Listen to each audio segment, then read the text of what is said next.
Biryani. Today, I'm gonna put two of the most iconic regional styles head to head to see what one's my favorite and how different they are in terms of cooking technique and spice. The Hyderabadi Dum Biryani versus the Lucknowi Biryani. Let's see what one takes out the crown. And shout out to Squarespace for sponsoring this video. It's the platform that makes creating professional websites incredibly easy for anyone. More on them later, let's get stuck in. So we're gonna break both recipes down into what I think are the 4 key steps to build any biryani. So starting with the aromats, onions, garlic, ginger. Then we're gonna start talking about the protein. So the marinating of the meat and the cooking of the meat, whether we cook it or we don't before we start building, which is kind of one of the main differences in these two biryanis. Then we're gonna talk about rice. And finally, we're gonna talk about layering and how we build these biryanis and how separate they are. But first up, the onions. Red onions, very important. For Hyderabad biryani, we use lots of sliced red onions that we fry in neutral flavored oil. So I'm going to take 4 of these large red onions. We're going to slice them nice and thin.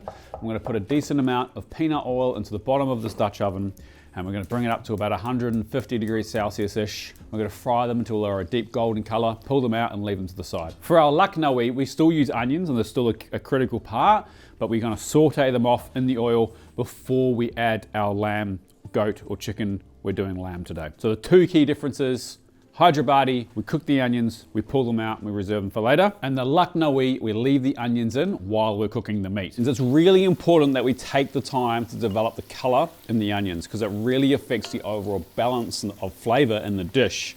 What we're doing when we cook these onions all the way down like this is that we develop all the sweetness in it. So that's how we're bringing sweetness to the dish while balancing out, all the other aromats.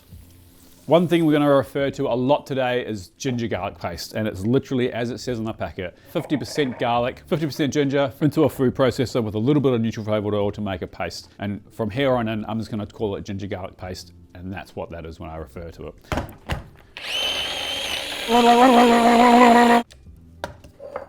Garlic ginger paste, done. So this leftover oil that we've just fried all these onions in, do not throw this away. This is delicious. We'll use some of it for the biryani now, but the rest of it just keep in the fridge and use it anytime you're cooking anything. It's just like onion flavored oil now. In my opinion, there's 2 kind of major differences between these 2 biryanis. One of those differences is the spices that we use and the flavors that we get from using those spices. We'll talk about that a little bit more later. The other key difference is how the protein's cooked. Hyderabadi, we cook the protein with the half-cooked rice. Whereas the Lucknowi, we're gonna cook the lamb or the mutton or the goat, whatever you're using, all the way through before we start layering on the rice. So we're gonna start with the lamb, and we're basically gonna make our own kind of masala. So in a spice grinder here, we've got some cinnamon sticks, bay leaf, mace, black cardamom, green cardamom, black peppercorns, cloves, and nutmeg. Nutmeg's pretty important. We don't need the whole thing. We'll probably use half of that. Also some cumin seeds.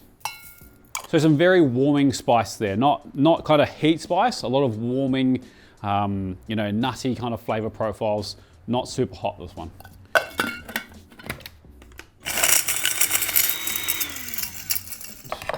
So I'm using lamb shoulder for this. You can use goat, you can use mutton, you can even use chicken if you want. But for us here in Australia, lamb's kind of the easiest thing to get a hold of. You can find mutton. Goat is a little bit harder to find, but if you do go to some butchers, you will be able to find it. You can also cook it on the bone, have your butcher cut it up while it's still on the bone. That's kind of how it's done in India. But you can just use, like I'm using here, which is diced lamb shoulder. So into the pot, the onions have already been sweated nicely down. And unlike a lot of French techniques, when you're braising meat, in this type of scenario, they don't often sear the outside of the meat really hard. They'll just kind of let it stew in the liquid. I'm gonna add a pinch of salt and our spices. We're also gonna add like a heaped tablespoon of the ginger garlic paste. So the spices have kind of bloomed, the lamb's starting to change color, and the fat's starting to render. We're gonna add Kashmiri chili powder. Now Kashmiri chili powder is actually not as spicy as a lot of other chili powders, and it's a nice vibrant color. So it might feel like a lot. If you're really sensitive to spice and you've chosen this one because it is a lot more mild, then by all means pull a bit of the Kashmiri back, but it's not a super spicy chili powder. Stir that through, and then we add the yogurt, milk. We stir everything around. I'm gonna add a little bit of water. We don't want heaps of sauce, but we are trying to kind of braise this lamb. So If you need to top it up with a bit of water, that's not an issue. So this has come up to a simmer. We're gonna turn it right down low, put a lid on it. We're just gonna let that stew for about 45 minutes to an hour until it's kind of tender, but you still want some bite. You don't want this completely falling apart.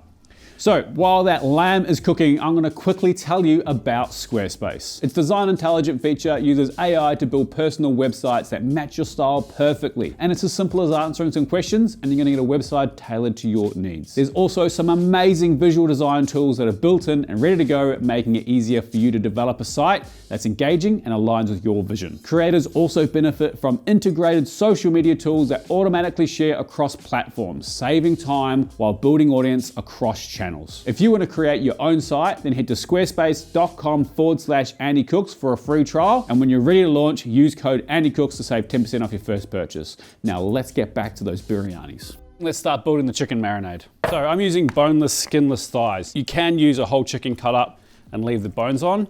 That's how a lot of people would do it over in India. But yeah, I don't know.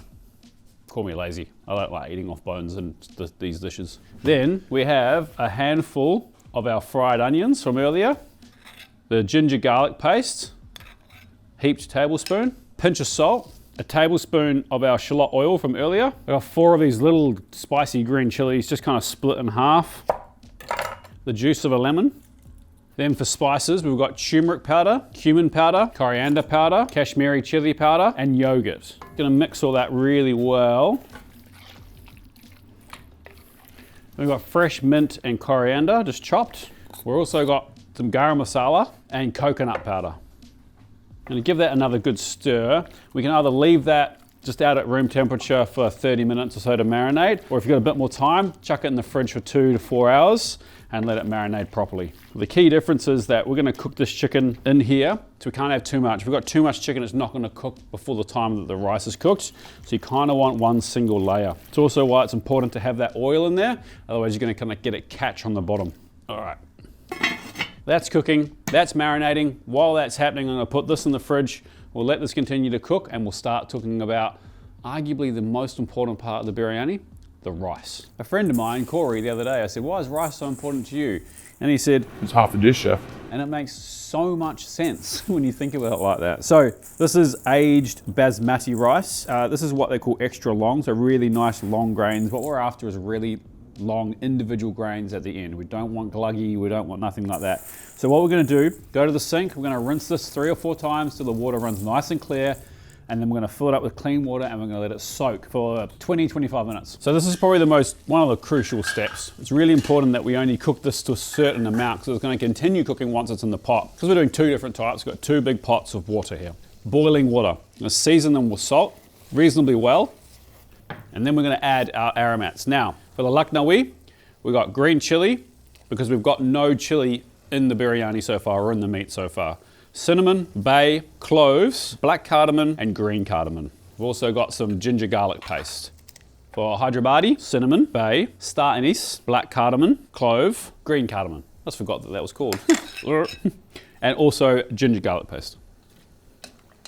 So we'll make sure that comes back up to a boil. So we've got our washed and soaked rice, and that goes. Make sure you get it all out. That's a whole bowl. Owie. Give the rice a stir, just so that it cooks evenly. We'll stir it a couple of times, and it's only gonna take about 6 or 7 minutes. It really won't take long. We're not cooking it completely.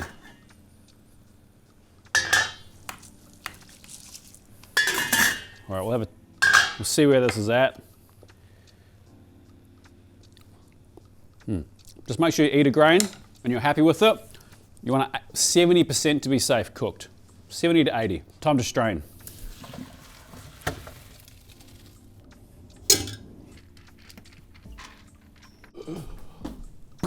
So our lamb's been cooking for about 35 minutes now, and this is exactly what we're looking for. We're wanting the fat to render from the lamb and for it to split from the sauce. So we're gonna pull all this lamb out now, and then we're gonna pass the sauce.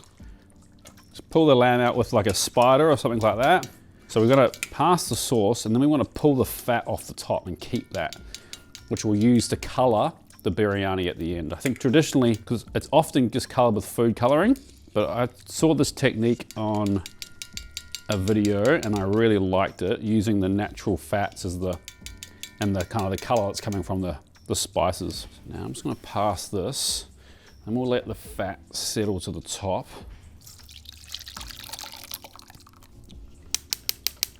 So we don't want, when we have this is just the broken down onions. You can kind of discard that. We just want the braising liquid. Cool, we'll let that sit there for 10 minutes for the fat to kind of really come to the top, and then I'll show you how we get it off there. Might just give this a quick wipe out. So we can see here the fat has all come to the top. We're gonna skim that off and keep it. It's a lovely, bright, vibrant color. We're gonna put that to one side. Let's get our pots back and we'll start building. So we're gonna have our Hyderabadi chicken with our raw chicken still in it, and our Lucknowi with nothing in it at the moment. But we'll start with our sauce, give that a stir, put that in the bottom. Now we're gonna add the lamb, spread that out. So we've got the fat off the top, the Lucknowi, and I've got some ghee in a pan here that we're just gonna bring up so it's at melting point for the Hyderabadi. We've also got a saucepan of milk, and this is actually for both biryanis. So we're gonna put some saffron in there. So we'll bring that up to warm. Then we'll add like a pinch of saffron. So with the Hyderabadi, we're gonna start with some picked mint and coriander chopped and mixed together. Put some of that on the top of the chicken, followed by some more crispy onions. And then the first layer of rice. You want to keep it nice and fluffy. If you see any of the big spices, pull them out. No one really likes chewing on a green cardamom pod. Actually, I don't mind it, but Caitlin gets very upset with me. We add some more coriander and mint, more fried onions. You go the rest of the rice. Next we go the ghee and the saffron milk. Finally, we just finish with more onions, herbs. We'll save the last part for once it's cooked, because these herbs will kind of taint a bit because they're about to get hot. And that's our Hyderabadi biryani layered up. The Lucknowi is a bit different. We'll have our lamb and our gravy in the bottom. We're gonna pull our spices out of our rice, and that goes, half of it. Now, rose water, very important. Sprinkle some of that on there.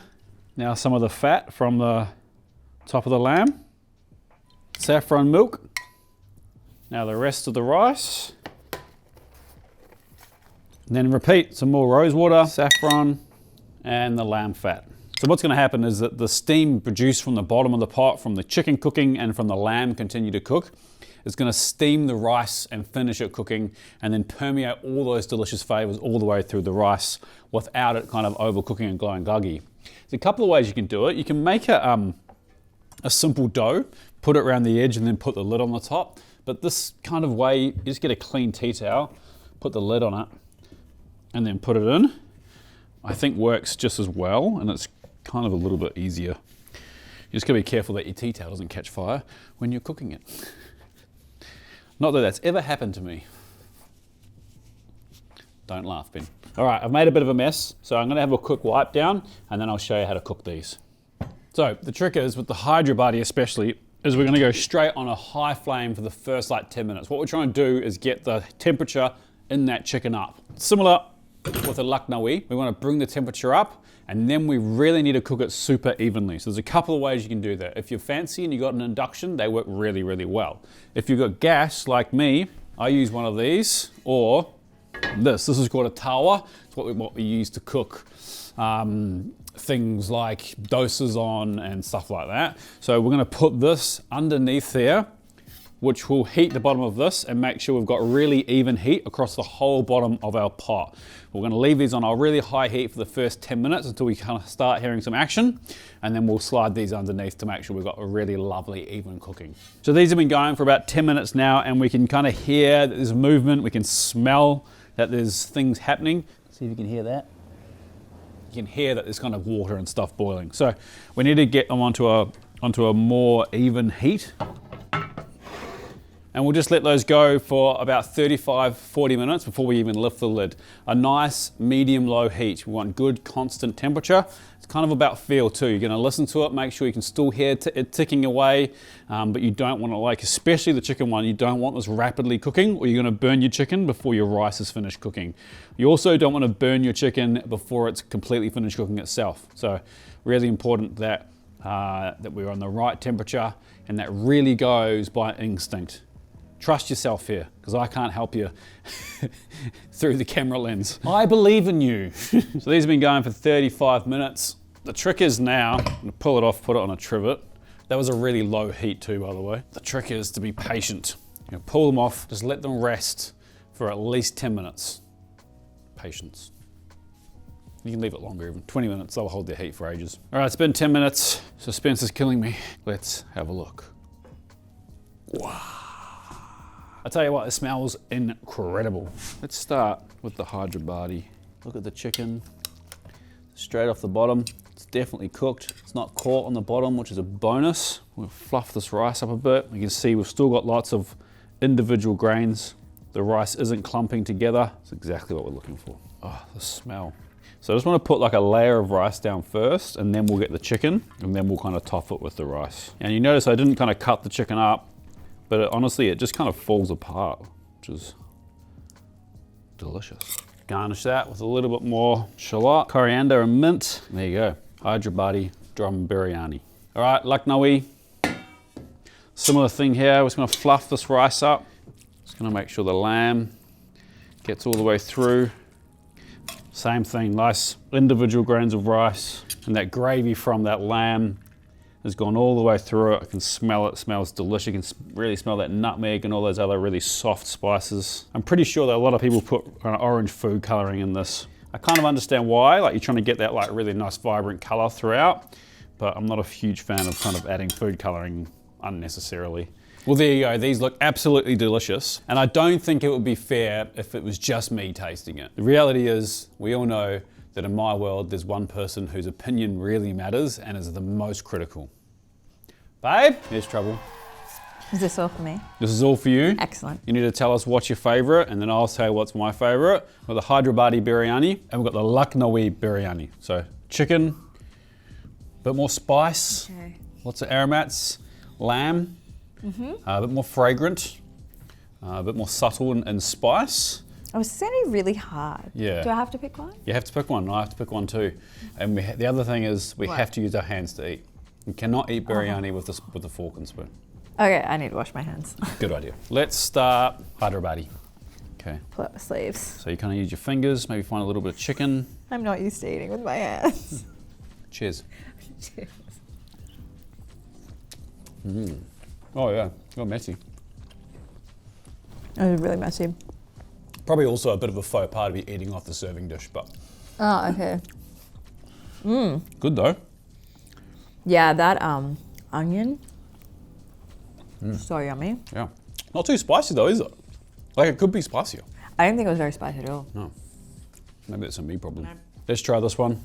Okay, so I think the trick is to try and like kind of scoop it up a bit. Yeah, it's still gonna be super messy there. Oh. You might have to get some of our Indian fans over here to show you how to eat properly with your hands. That lamb's very tender. This is really hard. Very hard. They're both delicious. Duck's good at picking up your scraps though. Mate, there's so much rice on the floor. On the count of three, I want you to point to the one that you're gonna eat for your dinner tonight Oh, as leftovers, so your favorite one. 1, 2, 3. Oh! Oh. So I chose the Hyderabadi. Caitlin chose the Lucknowi, but I think they're both absolute winners. I think they're That's very delicious. They're very it's very hard delicious. to choose. Yeah. But I think honestly, I could have gone heavier handed on the chili on that one. But I Yeah. do love the lovely fragrance, the nutmeg and those warm spices that you get through this one. yeah, Delicious. the lamb's very good. They're all winners here. Thanks, legends, so much for watching. Like this video if you took anything from it. Subscribe if you're not. And we'll see you next week for another video. Peace. Because this is mine.